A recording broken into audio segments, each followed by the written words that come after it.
유신론, 유물론, 그리고 진화론. 카미의 이방인에 나오는 구절이지 싶다. 거기서 어린아이의 무고한 죽음을 두고 주인공이 신을 원망하는 소리를 한다. 신이 계신다면 어떻게 이런 무고한 어린아이의 죽음을 방관할 수 있느냐고.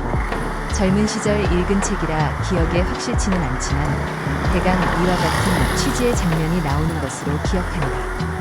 이는 무신론자들이나 유물론자들이 신의 존재를 타격할 때 흔히 사용하는 수법이지 싶다. 무고한 어린아이의 죽음 앞에서 침묵하는 신의 무관심을 이해할 수 없고 더 나아가 용납할 수 없다는 것. 이쯤 되면 신은 인간의 정의에 맞지 않는 존재이고 결국 무의미한 것이 되어버리고 만다.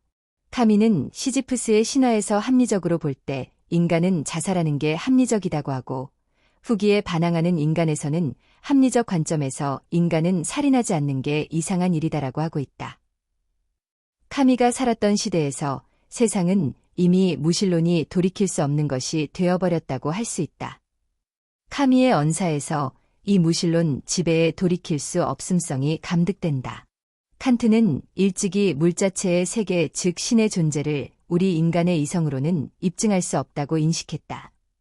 그리고는 실천 이성을 통한 실천적 체험을 통하여 신비적 영역에 다가갈 수 있다고는 하고 있지만 신비 체험은 무언가 불합리성의 냄새를 풍긴다.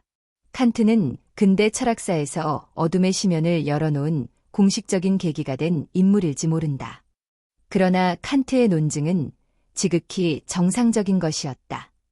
인간의 이성적 논증에 의하여 신이 논증되고 포착될 수 있다면 신이 어떻게 초월적 존재이고 신이라고 할 수 있겠는가?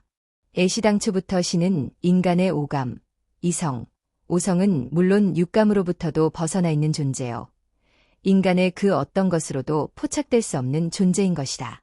그래서 초월적 존재라고 하는 게 아니겠는가? 이성에 의하여 신의 존재를 입증하려는 인간의 그 모든 시도는 수포로 돌아갔다. 카톨릭이 의존했던 스토아학파도 마찬가지였다. 그렇게 신의 존재 입증에 실패한 이성은 나락으로 떨어져 욕망의 노예가 되었다. 악마화했던 것이다. 오늘날 이성은 욕망의 노예요. 이의 놀이개로 존재한다. 중세 천주교가 타락한 이유요 또 오늘날의 대학들이 타락한 이유이다. 칸트의 실패한 이성 즉 시면에 포획된 이성에서 교훈을 얻어 정신을 주창한 이가 헤겔이다. 헤겔의 정신은 다른 말로 하면 국가이성이다. 나라이성이다. 헤겔의 관점은 신의 존재를 입증할 수 없다면 신의 나라를 입증하면 된다는 것이다. 신의 나라를 입증하면 신은 신의 나라에 거할 것이므로 자연스럽게 신의 존재도 입증된다고 하는 것이다. 그래서 헤겔은 시민사회를 완성된 국가로 이해했고 역사의 종말론적 입장에 서게 된다. 완성된 국가 안에 완성된 이성 즉 정신이 있고 그 정신 안에 신이 거한다고 하는 입장이다. 정신 안에 신이 거한다면 신의 존재도 입증되었다고 할 수 있다. 아니, 그렇다고 보아서 좋을 것이다. 헤겔에게 있어 나라는 그러니까 완성된 나라는 곧 신의 나라이다. 신의 나라이므로 신이 거하는 것은 당연하다. 논증조차 필요 없는 일이다. 헤겔은 신의 존재를 논증하지 않고 신의 나라의 가능성을 논증하여 이를 통하여 신의 존재를 입증한 것이다. 헤겔은 분명 천재요. 위대한 작업의 수행자였다고 할 수 있다. 그러나 이는 유물론자들에게 신의 파기라는 그 가능성의 빌미를 열어준 일이기도 했다. 위대함은 수많은 것을 포용하고 구제하지만 그 그늘도 그만큼 깊고 큰 것이다. 나라를 통하여 신의 존재가 입증된다면 그 나라를 파괴하고 소멸시키면 그 신이라는 초월적 존재를 영원히 이 지상에서 몰아낼 수 있는 게 아니냐 하는 것다. 여기에 착안한 게 유물론자들이었다. 그리고 여기서 독보적인 두각을 나타낸 게 바로 마르크스였다. 세계 금융체제를 지배하고 있다고 알려진 전직 고리대 금업자 출신의 집안인 로 가의 일원이다. 마르크스는 정신 즉 국가이성을 해체했고 결국 나라를 해체하고 파괴했다. 그럼으로써 신을 이 지상에서 쫓아내는데 성공했다. 적어도 그의 이론 체계 내에서는 그렇게 하는데 성공했다. 공산주의는 이제 신과 다투는 게 아니라 나라와 다툰다. 나라를 파괴하고 무너뜨리는 데에 집중한다. 공산주의는 나라를 갖지 않는다. 정신의 완성체인 나라는 근본적으로 신의 나라요, 신의 것이기 때문이다. 공산주의가 나라가 아니라 원시사회에 구현되는 이유이다. 마르크스의 자본론이 크게 성공한 이후 세상은 무신론, 유물론이 지배하는 사회이다.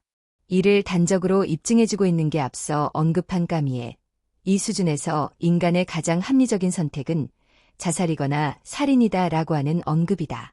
나라 즉 국가의 파괴의 궁극은 이렇게 인간에 대한 파괴일 것이다.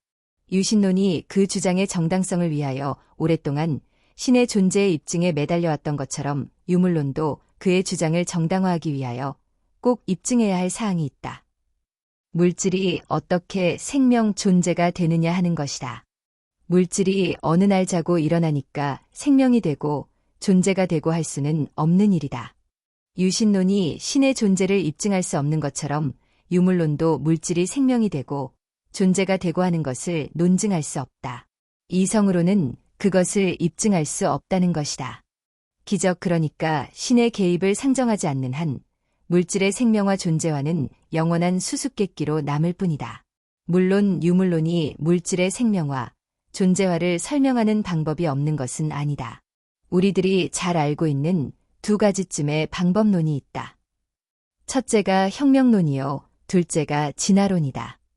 마르크스는 혁명을 통하여 물질이 진화하여 생명이 되고 존재가 된다고 한다. 혁명만 하면 물질이 생명화되고 존재화한다는 것은 소설처럼 읽히지만 하여튼 혁명이 물질의 생명화, 존재화를 보장하는 마법이요. 완전 수단으로 제시되고 있는 것은 틀림없다. 하지만 진짜 혁명이 물질을 생명화하고 존재화하는가? 아니, 그렇지 못하다. 오히려 혁명은 생명화 혹은 존재화를 더욱 파괴하고 해체할 뿐이다. 물질화에 더한 강화만을 가져올 뿐이다. 오늘날 마르크스의 혁명론이 막다른 골목에 내몰린 이유이다. 혁명 반복론이니 무한혁명론이니 하는 논지들이 무절제하게 난무하게 된 이유이기도 하다. 혁명 반복론이니 무한혁명론이니 하는 것들은 혁명이 물질을 생명으로, 존재로 점핑시키지 못한다는 것을 입증하는 단적인 사례들이 된다. 혁명을 통하여도 물질의 생명화 존재화가 달성되지 못하니 혁명이 무한 반복되지 않을 수 없게 되는 것이다. 무한혁명론은 무한이라는 단어에서 살펴지는 것처럼 현생에서의 영생이라는 그림자를 어른거리게 한다. 현생에서의 영생을 구하는 자가 누구던가? 우리들이 흔히 악마라고 명칭하고 있는 그 무엇이다. 물질화의 궁극이 악마화라고 하는 것은 강조하고 강조해도 지나친 일이 아니다. 우리 세대는 물론 자라나오는 다음 세대를 위해서도 그러하다. 마지막으로 진화론이다. 진화론이 과학을 빙자하여 유물론의 논증을 돕고 있다는 것은 금세 파악될 수 있는 일이다. 진화론은 인간의 진화에 대하여 혹은 더 넓게는 생명체의 진화에 대하여 과학이라는 렛데르를 달고 접근, 해명하려 한다.